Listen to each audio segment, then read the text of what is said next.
അസ്സലാമു അലൈക്കും വറഹ്മത്തുള്ളാഹി തആല വബറകാതുഹു.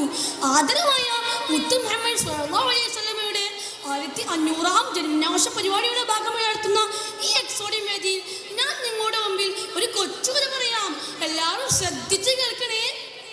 പിന്നെ ഒരു കാര്യമുണ്ട്, ഞാൻ ഈ പറയുന്ന കഥ ഒരു സാധാരണ പൊള്ളക്കഥയല്ല കേട്ടോ. അല്ലാഹുവിന്റെ പരിശുദ്ധ ഖുർആനിൽ അല്ലാഹു തആല പ്രതിപാദിച്ച ഒരു ഗുണപാഠ കഥയാണ്.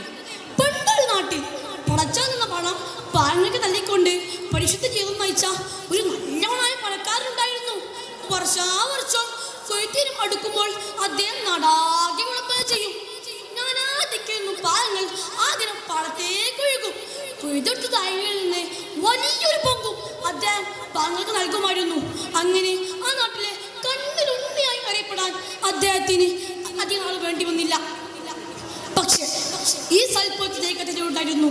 അത് മറ്റാരുമല്ല, അദ്ദേഹത്തിന്റെ ആൺമക്കൾ തന്നെ. ഇത് അവർക്ക് അവരുടെ ഉപ്പയോട് പരസ്യമായി പറയാൻ ധൈര്യമൊന്നില്ല.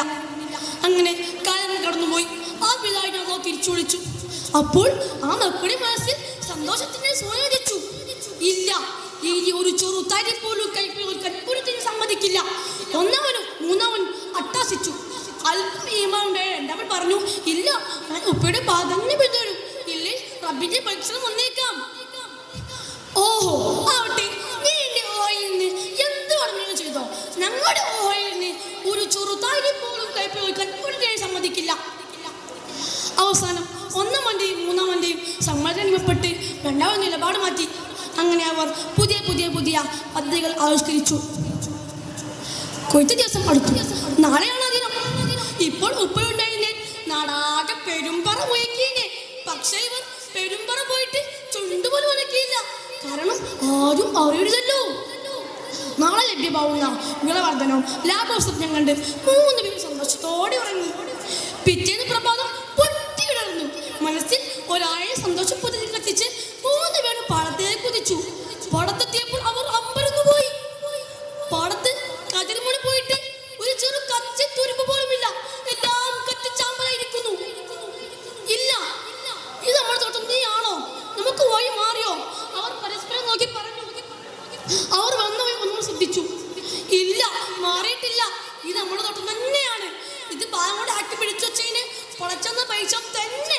അവർ മാനമൊഴി പശ്ചാത്തപിച്ചു. ഉപ്പയുടെ ബാധയിൽ തന്നെ ജീവിച്ചു മുന്നേറുമെന്ന് ആത്മഹത്യ ചെയ്തു. മാത്രമല്ല എങ്ങനെ സ്വീകരിക്കാതിരിക്കും? അവിടെ പറക്ക തിരട്ടിക്കുകയും ചെയ്തു. പിന്നെയുള്ള കാലങ്ങളിൽ വിളകളുടെ വസന്തോത്സവമായിരുന്നു. പാങ്ങോടെ അഭയകേന്ദ്രമായി ആ തോട്ടം മാറി. അങ്ങനെ ആ നല്ല പിതാവിന്റെ നല്ല പിൻഗാമികളായി ആ മക്കൾ മാറി. കൂട്ടുകാരെ, ഈ കഥയിൽ ഒട്ടനേകം പാഠങ്ങളുണ്ട്. പ്രധാനമായും നാം ചെയ്ത ദുശ്ചതികൾ തന്നെയാണ് അല്ലാഹുവിന്റെ പരീക്ഷത്തിന് ദാനം. മാത്രമല്ല, അവൻ നമുക്ക് അനുഗ്രഹം തരുമ്പോൾ നാം അതിന് സദാശുഭം ചെയ്യണം.